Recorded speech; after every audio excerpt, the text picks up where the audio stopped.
So we will begin our meeting. For all of you who don't have me on your picture, I'm Steve Gillett. I am on the board of NTRAK. There are currently 64 people that are logged in. And the first thing we want to do is introduce our board and our advisors. And Bruce, I don't know how we flash their pictures, but we'll do this.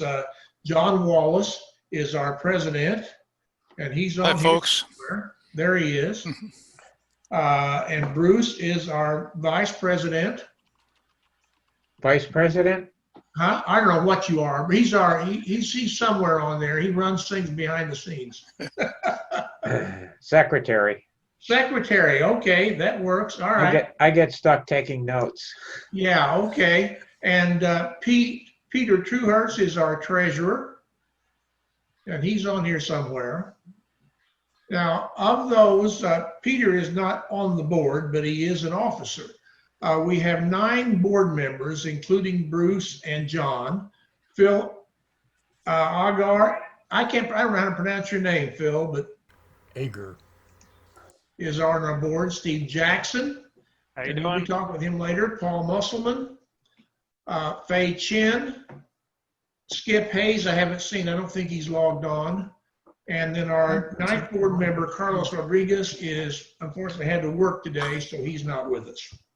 Besides these 9 board members and officers, we have several advisors, including Neil Carnaby, Ray Chaffee, John Doring, Dave Porter, who I've seen, he's on here somewhere, Kirk Reddy, and Jochen Trost.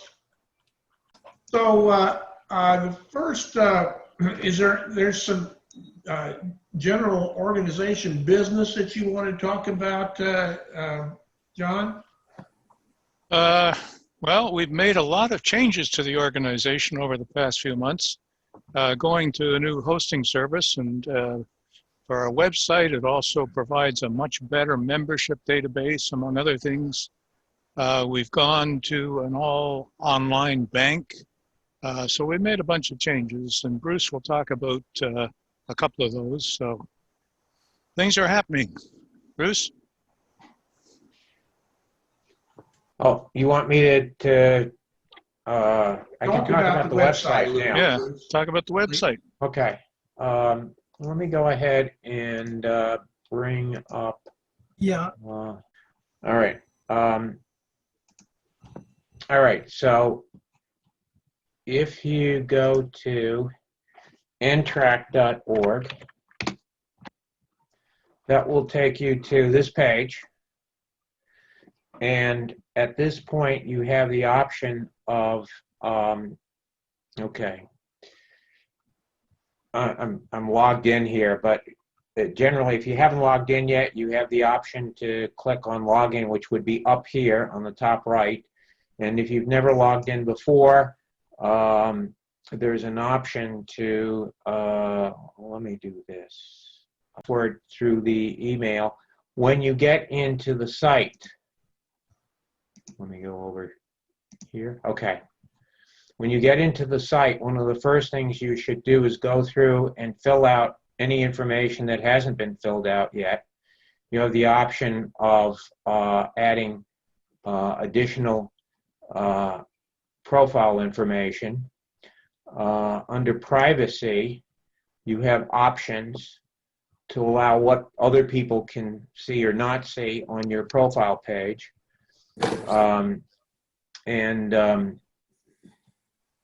Again, under the profile, you can go ahead, and I've got a demo account here that I'm using right now, but basically some of the information is not here right now. That includes the option to indicate whether you're a T-tracker or NTRAKer or both, fill in your club information and so forth. So you have that option as well. The website has, because this is not a logged in account, over here on the right side, there will be a separate section for members only, and that's where the newsletter is. So you need to log in to the website in order to, well, okay, this does have the member section now. Newsletter, And then just click on this and this will download it. And we have all the back issues, 40+ years of back issues here to look at. In addition, if you're looking, there's a membership directory. And for example, we received an inquiry for somebody wants to start a club. What you can do is go in here and, for example, put in some zip code information or state information and do a search and get members who are in your area. So you can use the search feature here if you're interested in finding who else in your area is an NTRAK or a member of NTRAK. And that's pretty much it. So let me stop sharing and we'll go back to Steve. All right. The next thing we want to talk a little bit about is our bi-monthly newsletter. The unmute button again. First of all, let me say how very privileged I feel that the board of directors has invited me to be a part of the newsletter. It's a lot of fun for me to edit that. I hope everybody in the organization is enjoying the newsletter. I would like to solicit feedback, both positive and negative. We'd be happy to publish letters to the editor. We'd ask you to keep them clean because this is a family publication. And we'd also like to solicit articles about anything to do with N-scale model railroading, and please send pictures. And I think that's all I got to say about it. I think one additional incentive that we provide to those who do wish to contribute articles is that we have an author's trophy, in essence. We have a series of NTRAK passenger cars. I think they're microtrains. Heavyweights. Yeah. Go ahead, John. I was going to say they're microtrains. They're microtrains, heavyweight cars, and we have some. We have the supply of those for 2020, for 2021, and for 2022. So if you do contribute an article, you will receive one of these cars as a gift for our thanks for your volunteering and preparing an article. All right, the next topic is super clubs, and Steve Jackson will discuss that. While he's doing that, I can tell you we have 72 NTRAKers online here with us today, which is a very pleasing thing. We have that many people signed up to hear what we have to say. They wanted me to talk a little bit about was this concept of a super club. So I'm Steve Jackson. I'm the membership chair. I had a very long bio in the September, October newsletter that's one of the other Steves put together. And so if you want a little more about me, I've got a lot of information in that. But as membership chair, one of the things that we've done is we've sort of made formal the idea of the super club member. So all of you are one or the other of a regular member or a super club member. And the real differentiator with that is super club members get that status by virtue of the fact that their club pays for memberships for the club in bulk. That's something that's been going on probably for the last, I don't know, year or maybe two. But it wasn't really formalized, and it was hard for you as an individual to identify whether or not you were a super club member. But that's actually something now that should be exposed to you through the website, that you can see which kind of member you are. We currently have 17 clubs that are super clubs, so they register their whole membership in bulk.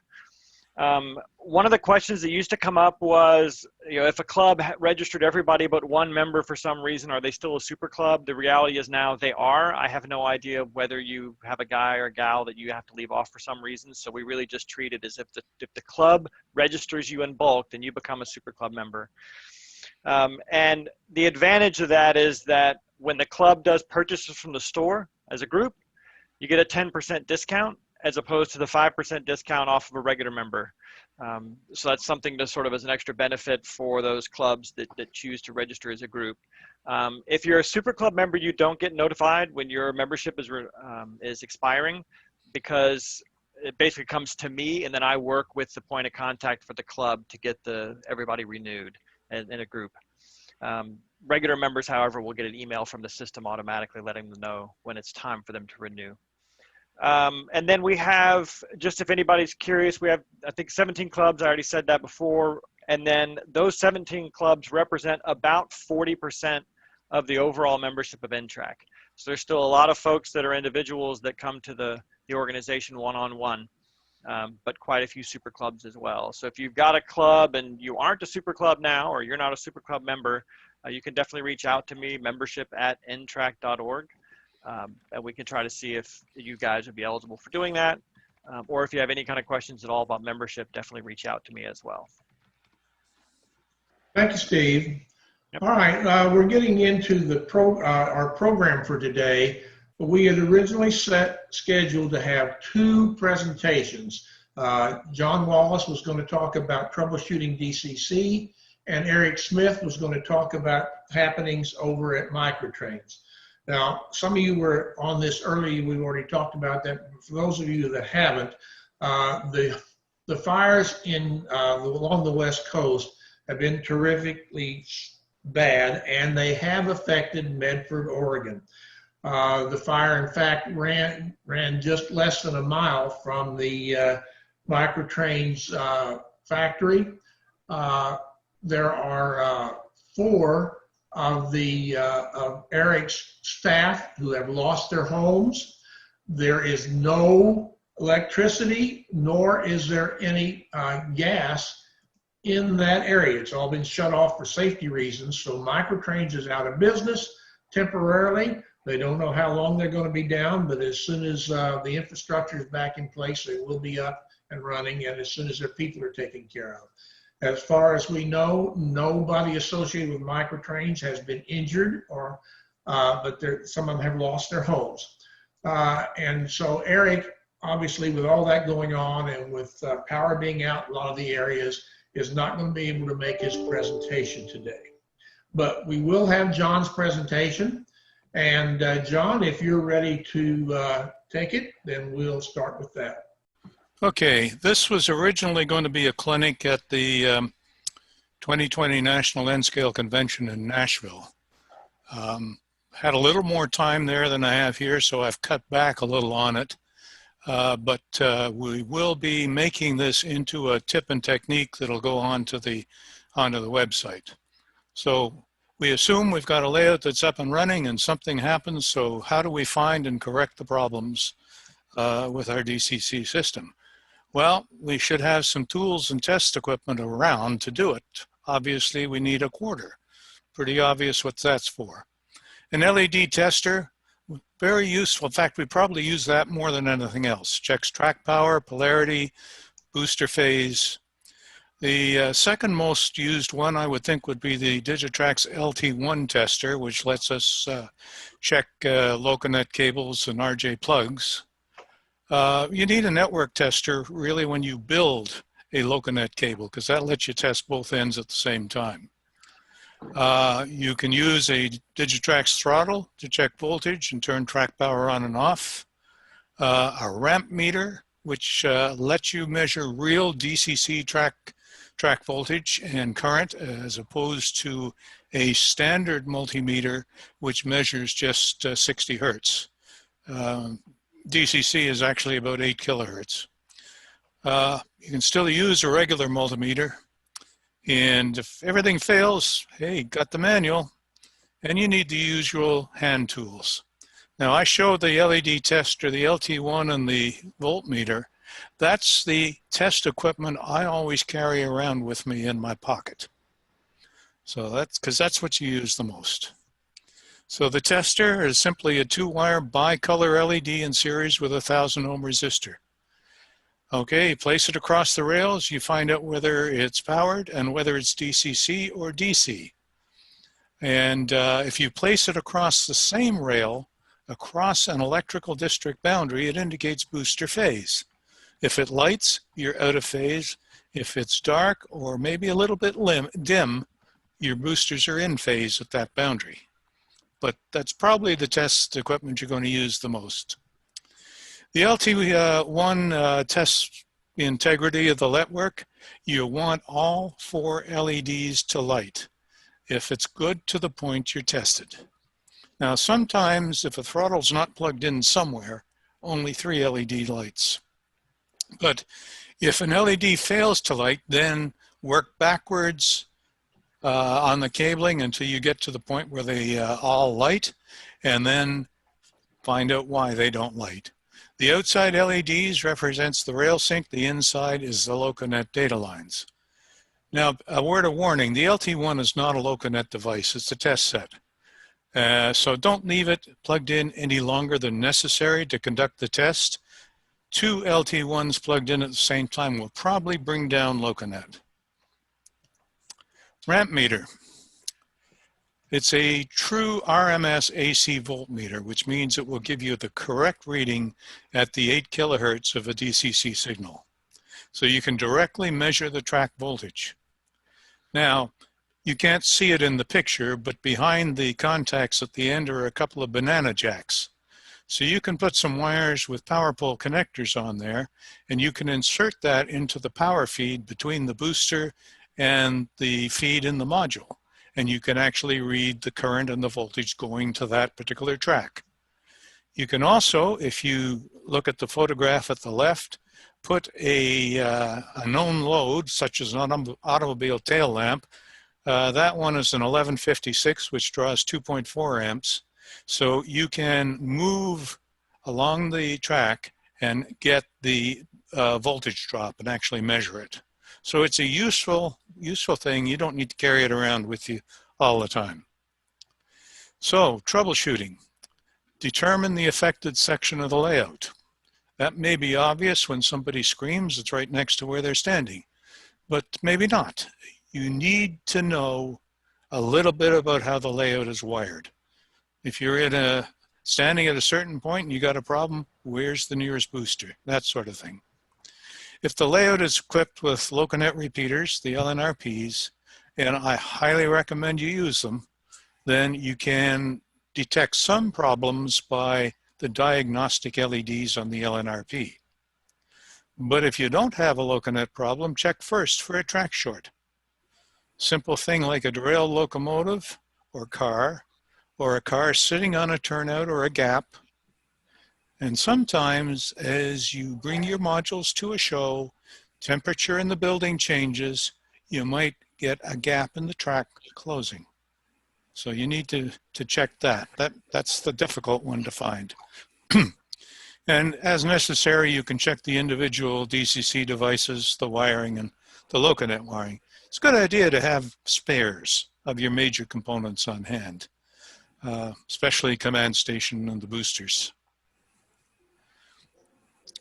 Now, to make things a little easier to find a problem, put a gap not only at the ends of an electric district, but at the point where you feed it. You pretty much got a Y connection coming up from the booster.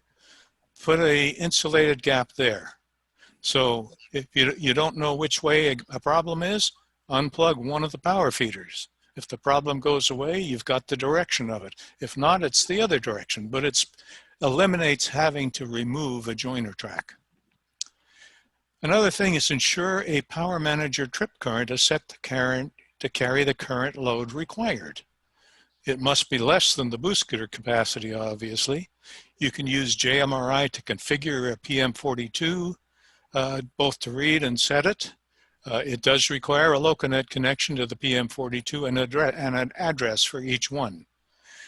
And one advantage of the PM42 is trip current and trip detection time can be reset during operations as necessary. Use your amp meter to measure current and voltage drop. As I've explained with a known load. LocoNet problems. So LocoNet voltage is measured between wires 3 and 4 as the plus wires and 2 and 5 as the minus or ground with a DC voltmeter. LocoNet generally becomes unstable around 8 volts and pretty much stops working when it gets down to 7 volts. But if you plug in and measure the voltage at the command station and nothing else is connected, the LocoNet voltage should be in the range of 14 to 14.5 volts. As you plug devices in, the voltage will drop. And we found through experience that anything above 9 volts allows normal operation. But if low voltage is detected, then you got to troubleshoot the entire LocoNet network. If you've got multiple LocoNet branches, disconnect one at a time until you see the voltage drop back to normal. Test from, and when you find which branch is the problem, start testing from the command station outwards to the end of the branch, checking each device until your faulty device is found and replace it. Now, the next statement there is that a problem with one device can cause symptoms in other devices. Let me give you an example. Several years ago, the layout was operating very nicely, and all of a sudden, nobody could use a wireless throttle.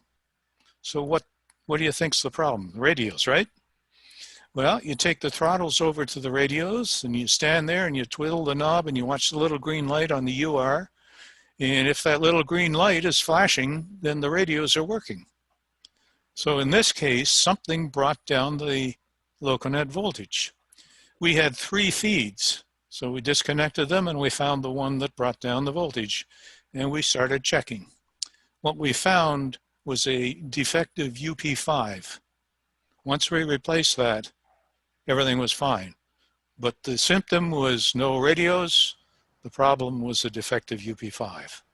So voltage tester and the LT1 will work towards finding that. There's 2 ways of working a voltmeter. That's a DC VOM there. You've got a LocoNet cable going to a 2-wire cable to a banana jack. So one of those wires on the 2-wire is wires 3 and 4 in the LocoNet cable wired together, and the other is 2 and 5 wired together.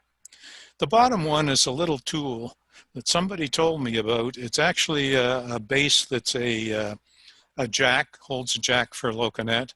And the voltmeter itself is made by an outfit called LASCAR, L-A-S-C-A-R, Electronics. They're out of Erie, Pennsylvania.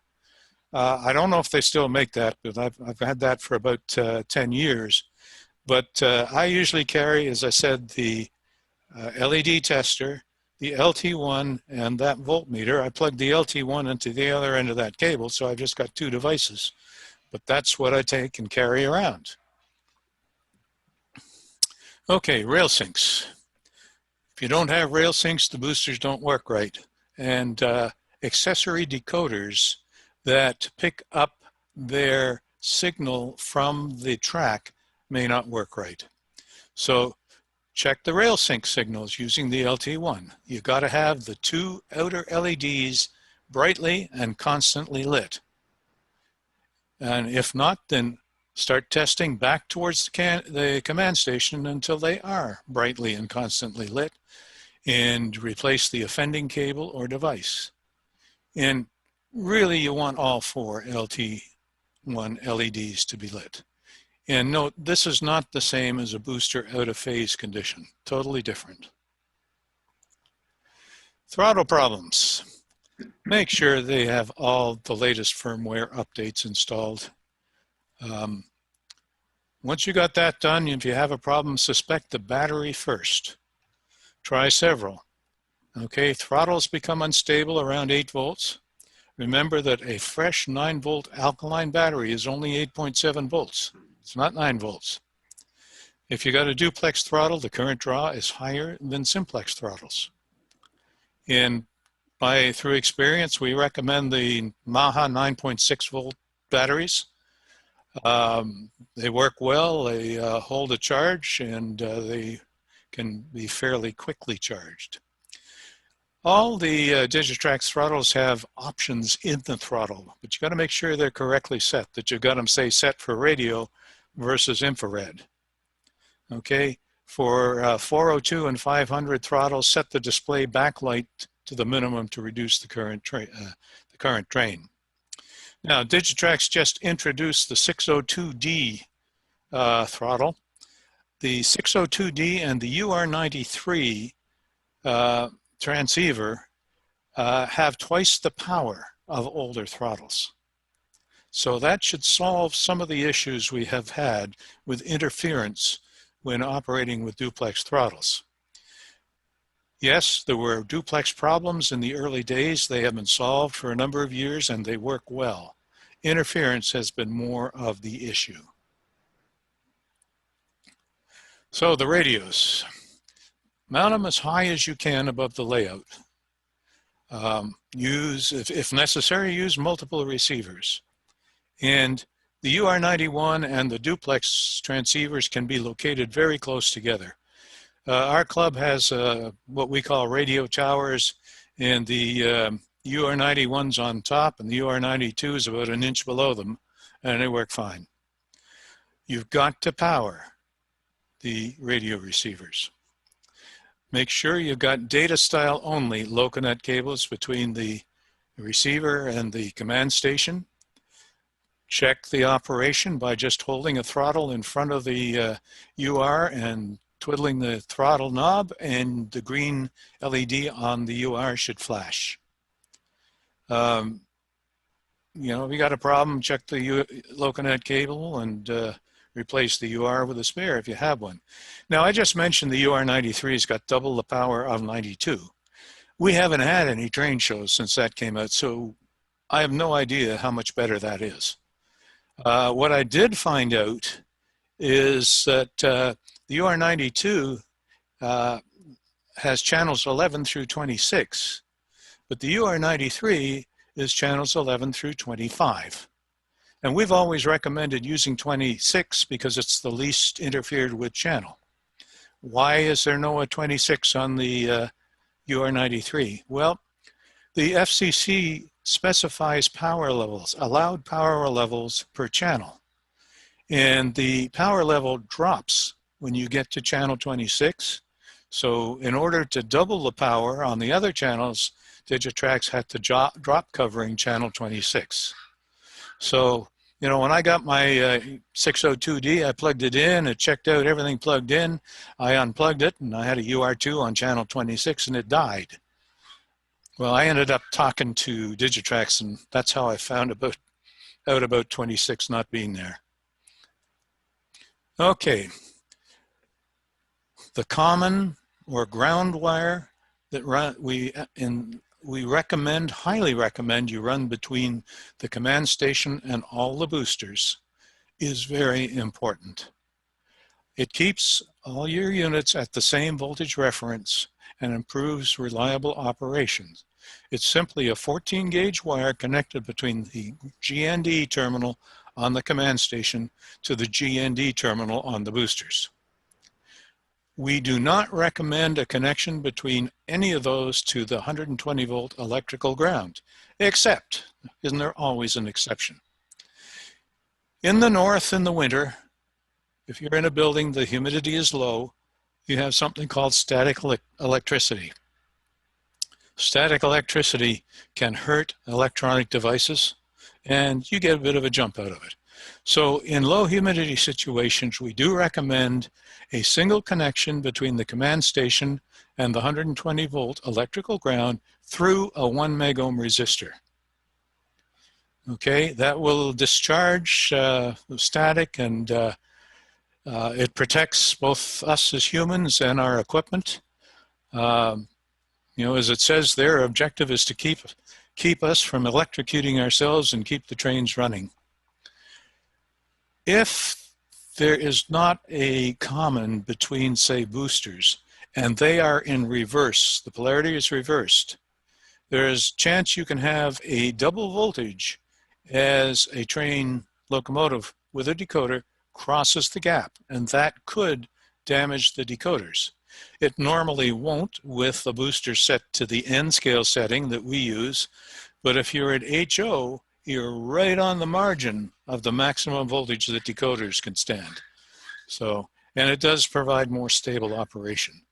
So, okay, device timing. There are 3 devices that go into the track bus that are involved in the successful operation of the system. The booster, the power manager, and the auto reverser. You want the auto reverser to work before the power manager, and you want the power manager to work before the booster. So you got to adjust the detection timings as necessary for proper and reliable operation.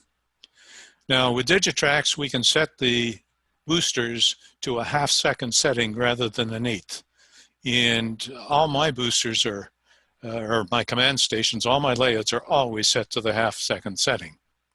The auto reverser, put that as the fastest. If you've got most auto reversers, you can't adjust it, so they go fast. But the power manager in between, you can sometimes adjust how fast it detects.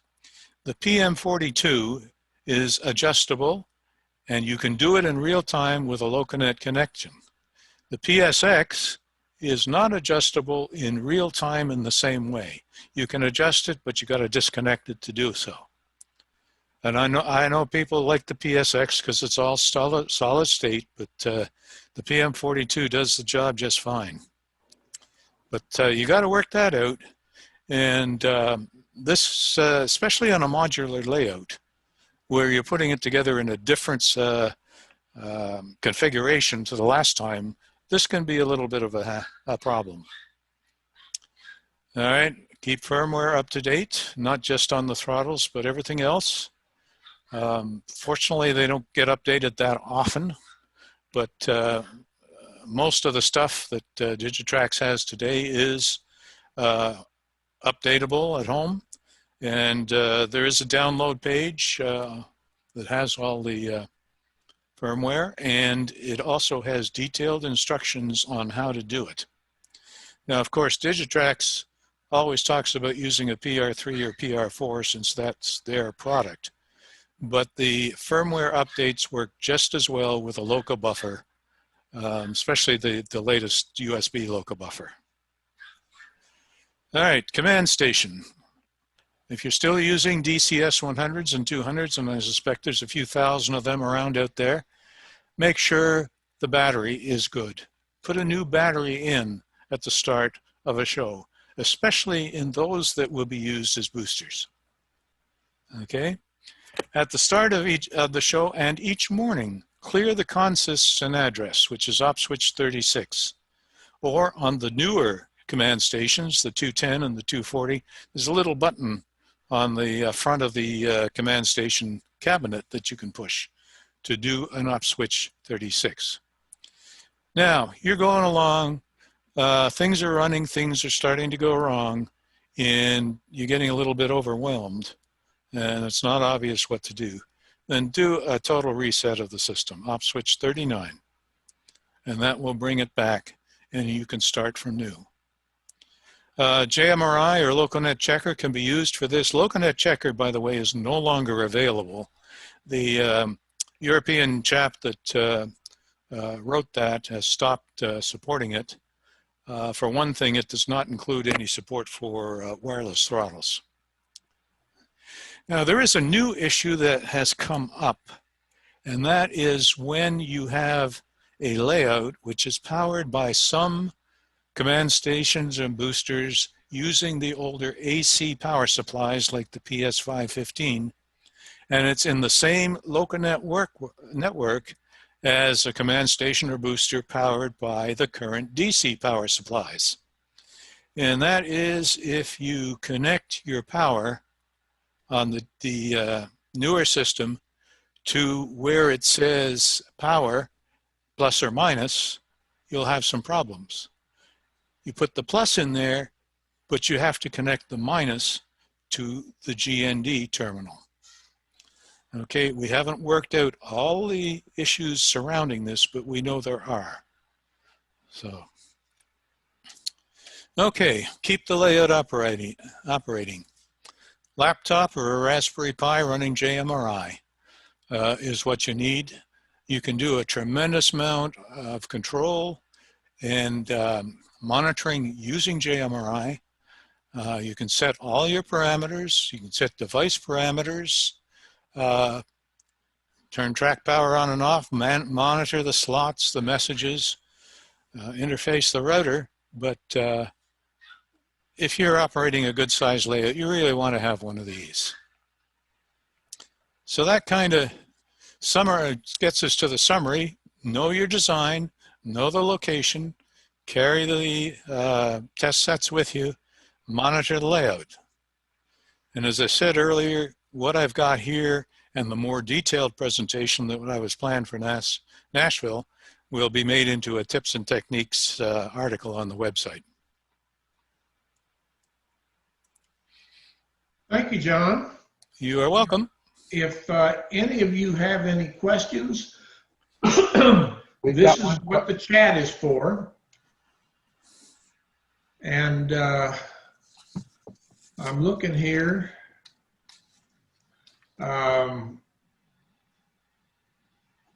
Let's see. While he's doing that, just to let you know, we now have, as we finished up, we still show 80 people connected to this session, which is a nice thing. 81. 81? Yeah. Well, while I'm looking for Peter, there is a question for John.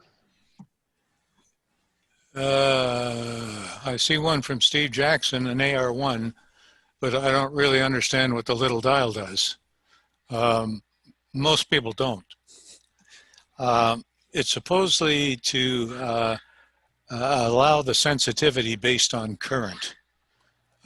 You can adjust that, so if you have a locomotive or something going through that is drawing very little current, you can make it more sensitive to the current draw. That's as I understand it from AJ himself. John, the question came up because in your diagram where you talked about, so I've got a DB150 or 150 that I use as my command station for my home layout. I've got a PM42 that splits that out, and then I'm using an AR1 for a couple of reversing sections I have, and it seems like I've had to fitz with that little dial where it'll work okay for a while, and then it kind of stops working again to where it doesn't trip before the PM42. And so I haven't plugged it up to a JMRI to try to futz with the settings on the PM42, but that little dial is kind of a frustrating device. I just sort of turn it one way or the other and see if it makes life happier. I don't know what turning it down does versus what turning it up does. I don't know if anybody from Digitrax is on here or not, but the PSX AR is a better auto reverser. Who makes that one? The PSX? You order it through Tony's Trains Exchange. Okay. DCC Specialties, I think is the company. Okay, great. Thank you.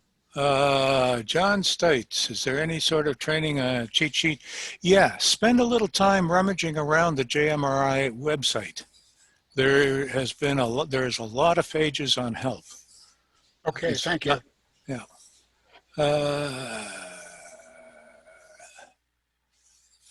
Okay, additional tips and that for other DCC systems.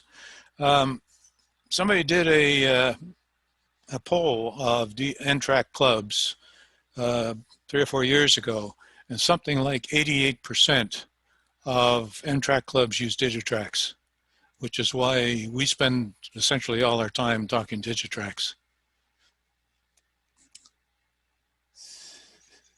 But if there is anyone who has compiled information about NCE or EasyDCC, that would make a great tips and techniques article. If you could send it in to us, we could get that posted. Yeah, and don't worry about the formatting and that. We'll do that for you. Okay, if a 602D has 4.5 volts and a 402 has 9 volts, how does the 602 have twice the power? It's not input power, it's output power, radio power, radiated power that is twice. So that's the answer to that. Should all the lights be the same brightness on the LT1? Yes. The DCS 100, DB 150 have a scale switch. Why doesn't the Zephyr have a scale switch? I have no idea. I never thought to ask one of the Digitrax guys that, but next time I talk to them, I'll ask them. I think one of it is that you get what you pay for. It's half the price. Well, true.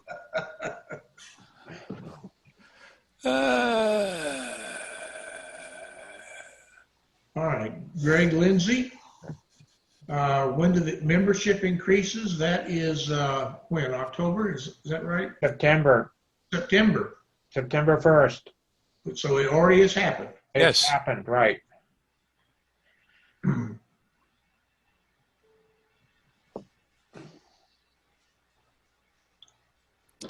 Okay, 2032 batteries run for years.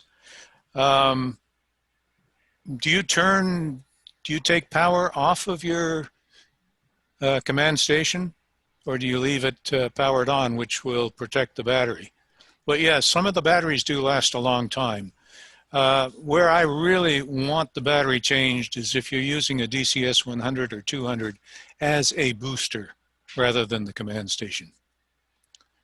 Okay, I run a PM42 with an NCE system. Can I still control the PM42? No. You've got to have a LocoNet system there. Okay, you can put another device in that has a LocoNet termination, such as a BDL 168 or something like that, and then you could do it.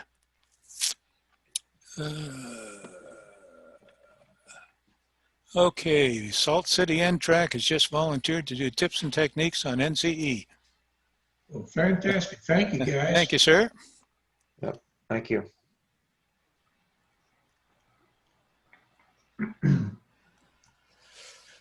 All right. Well, it concludes our presentation. I've got one other quick announcement. That's from Peter. About a year or so ago, we sent out a questionnaire to the various clubs, and we got quite a few responses. And Peter, our treasurer, is sending out a new questionnaire to make sure that the club list that we have on the website is up to date, has the latest contact information. I've heard about a couple of clubs in Florida that we've added. If your club is not 100% N scale but has some N scale, we want to know about it. We want to put it there. We want that site to have a listing of all clubs that have had N scale. So just let your club president or contact know that this is coming. I think Peter may have sent it out already. And please fill it out, get it back to us. Go to the website and look under clubs and check your club and make sure that we have the latest information there. If your club is not there, let us know. We'll add it. And that's it, Steve. Thanks. All right. If Steve Stalnaker is pictured on your screen, you'll see in his background behind him a picture of an FT unit in blue and white. That picture was in our magazine, our newsletter here recently, and there was a lot of positive reactions to it. And as a result of that, the NTRAK organization has decided to release a pair of locomotives. Now, who was going to talk about that? John, I don't. Well, Neil was going to, but I don't think Neil was able to make it. So. He's not on here, so. Well, you can order these locomotives on the store. A $30 deposit is required. That is non-refundable, but it will be refunded if for any reason we don't go ahead with the project.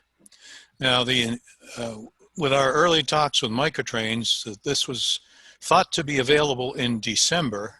I would say that with the current issues that they have out in Oregon right now, that December is probably not going to happen.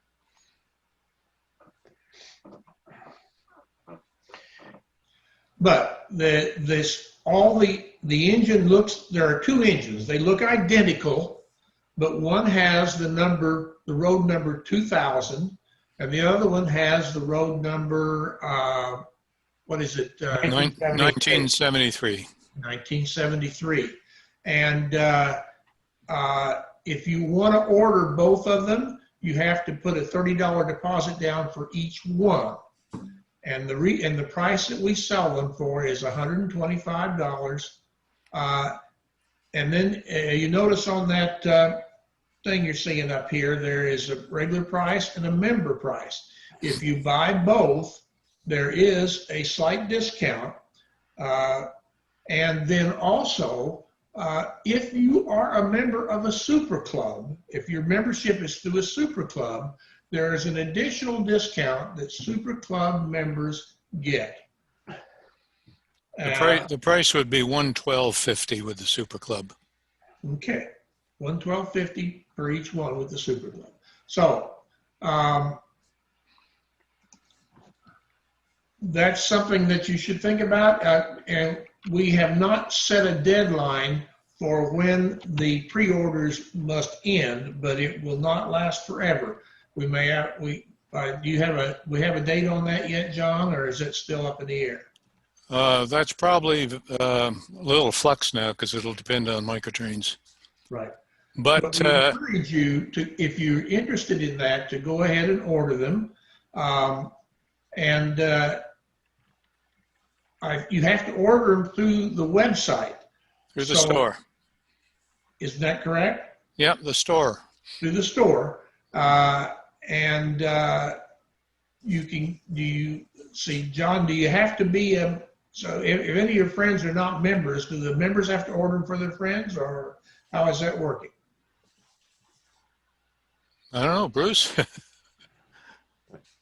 I'm sorry, what? If you're not a member, you can just order off the website at the full. Yeah. You can still order off the website. Okay, Right. That's good. Now, our initial run is 100 locomotives, 50 of each. And as of, I guess it's last weekend, we had already sold 25. 25 of each, or 25 of the 25 total. of the 100, okay. Yeah. So there is some time. Now, as you know, this is an opportunity for us to promote some other things. There are some other things that we have for sale on our website. We do have a caboose. We have a Terry Nathan car. We have some other rolling stock that there are a few left of if you're interested in those sort of things. Are there any other questions and answers that we have not? All right, Peter is back, and I got one more question I can answer. Steve, I got one more question that just popped up. Will the engines be DCC friendly? Yes, they are. Digitrax has a drop-in decoder.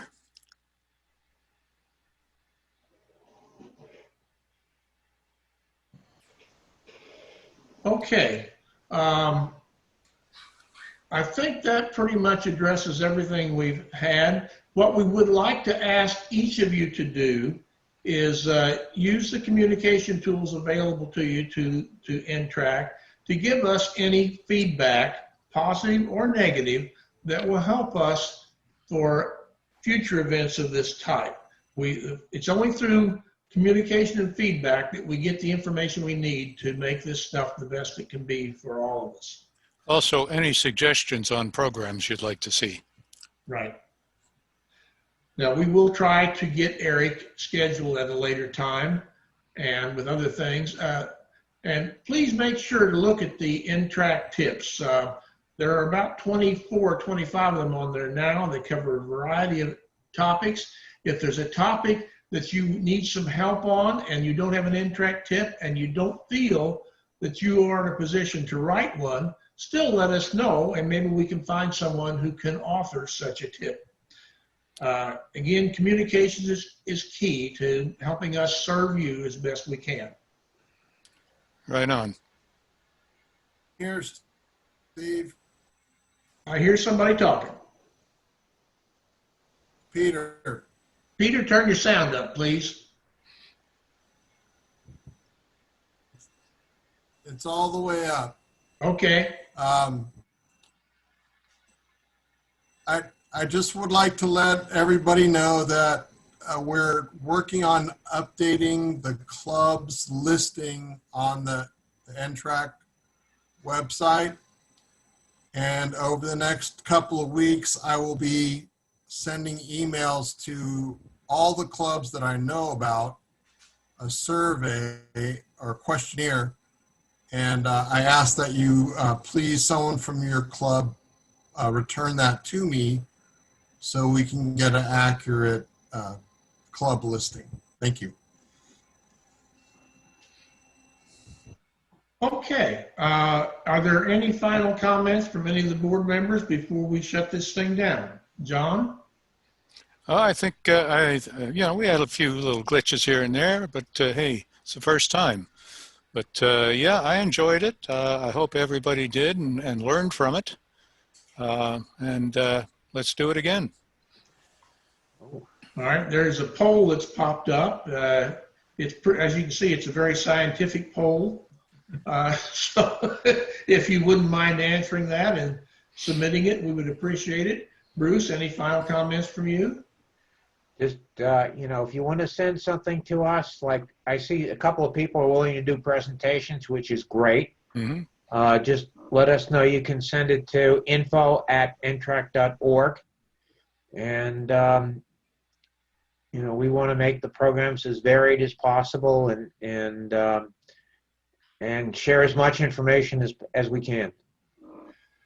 One other thing I would like to tell you about is that we are looking at our longer term goals and objectives as your board. One of the things we're looking at is to expose all areas of N-scale model railroading. And we are going to reach some other areas, including home layouts, not just NTRAK and TRAK, and the other variations of the modular community. We're looking at all sorts of things. And if you have any other things like that that you'd like to think that we could help you with, as long as it is in the N-scale area, we welcome the suggestions. So with that, we thank you all very much for tuning in today. Yep. And we hope you have a great weekend, what's left of it. Yes. Thank you. Thank you very much. Thank you. And we're going to shut her down now. All right.